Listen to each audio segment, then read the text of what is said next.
Est-ce que le Saint-Suaire de Turin est un témoin direct de la résurrection du Christ? Alors il faut rappeler ce que c'est que ce Saint-Suaire.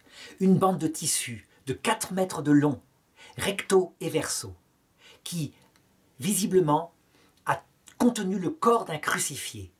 Son empreinte en négatif a été découverte en positif, je dirais, par une photographie Secundupia à la fin du XIXe siècle. Et ça a été profondément surprenant, parce que le négatif photographique laissait voir un corps humain complet d'un homme d'1,80 m et le visage avec une grande noblesse.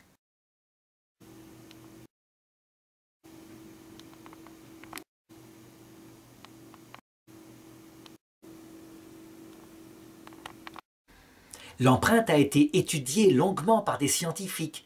Elle semble produite par une micro-brûlure en surface du suaire, qui est en lin, avec une trame très fine de taille, de tissage, qui ressemble au tissage effectivement de tissu de l'époque de Jésus. Cette empreinte légère est une brûlure superficielle. Il y a des traces de sang, là où les plaies de Jésus ont été racontées par la Bible. Les poignets du crucifié semblent percés ici par un clou et le pouce est absent, croisé sur la poitrine. Des détails anatomiques précis qui semblent indiquer que, comme il a été vérifié dans des expériences, qu'un clou n'a pas été planté dans la paume des mains, mais ici plutôt. Et le nerf étant atteint, le pouce se replie. Ce suaire a résisté à toute la science sauf une chose. À un moment donné, on a voulu le dater au carbone 14 tout de même. Et on a trouvé une date du Moyen-Âge. Cette datation a été contestée parce qu'on avait pris un morceau de suaire à l'extérieur, là où des religieuses l'avaient ravaudé sans cesse. Par d'autres recherches, par exemple par une espèce de perçage en forme de L présent sur le suaire, on s'est rendu compte qu'il y avait une iconographie de ce suaire datant de bien avant le Moyen-Âge.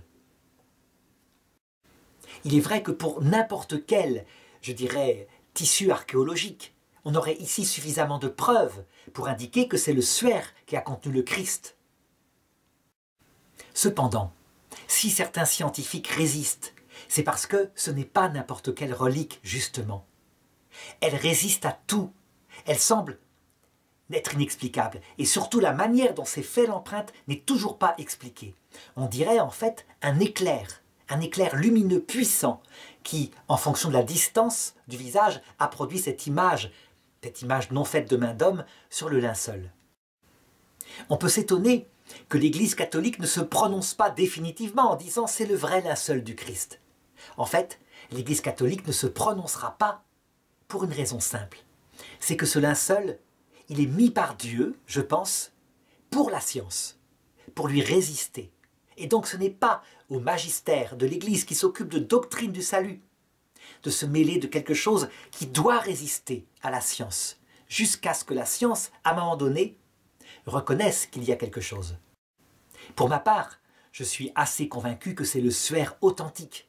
Il n'y a aucun problème. Mais je comprends que des personnes qui ne veulent pas croire que le Christ est mort et ressuscité, c'est le cas des musulmans, ou que des personnes qui ne veulent pas croire que le Christ est réel, qu'il est simplement un prophète qui est mort, martyrisé à un certain moment, un homme, quoi. Eh bien que ces gens-là résistent, parce que ça vient heurter leur absence de foi dans le Christ. Tant que nous sommes sur terre, Dieu ne veut pas donner de signes indubitables et définitifs. Il y en a pourtant.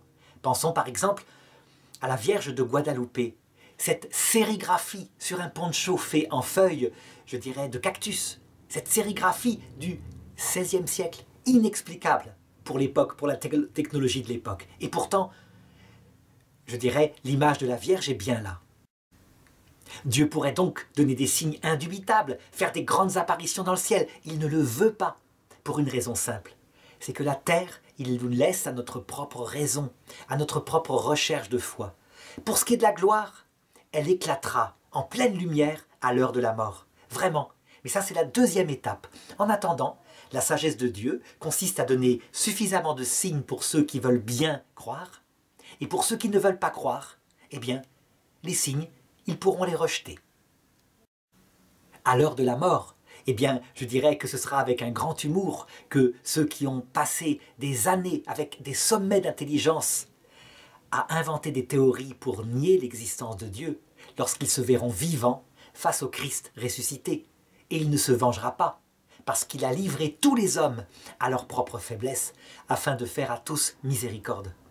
Et nous en aurons d'autres faiblesses.